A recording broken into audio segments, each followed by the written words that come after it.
ዲሴምበር 15 የዕለቱ መልእክት ርዕስ ግብ። ብዙ ፍሬ ብታፈሩና ደቀ መዛሙርቴ ብትሆኑ በዚህ አባቴ ይከበራል። የዮሐንስ ወንጌል ምዕራፍ 15 ቁጥር 8። በእግር ኳስ ሜዳ ውስጥ ሁለት ቡድኖች የሚያደርጉት የ90 ደቂቃ ፍልሚያ የሚጠናቀቀው በተጠባቂ ግብ ነው። ብዙ ግብ ያስቆጠረ ሙሉ ነጥብ ይዞ ይወጣል። አሸናፊና ደስተኛ ይሆናል። ደጋፊዎቹንም ያስፈነድቃል። የዚህ ረጅም ድል የመጨረሻው ግብ ዋንጫ ማንሳት፣ ሜዳሊያ መሸለምና ዳጎስ ያለ ገቢ ወደ አካውንት ማስገባት ነው። ልክ እንደዚሁ አገልግሎትም ግብ አለው። የአገልግሎት ግቦቹም በሁለት መልክ ይገለጣሉ።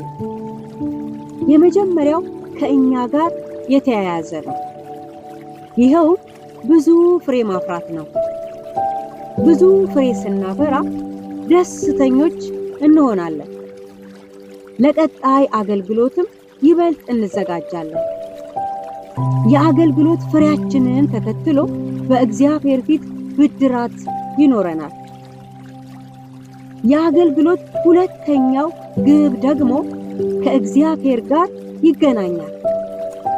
ይኸው እግዚአብሔር ይከብራል። በአገልግሎታችን ተጠቃሚ የሆኑ አማኞች የጸጋ ሁሉ ባለቤት የሆነውን እግዚአብሔርን ማክበር ይጀምራሉ። እንግዲህ አገልግሎት ሁለት ግቦች ካሉት እነዚህን ግቦች ለማሳካት መዘርጋት የግድ ይላል።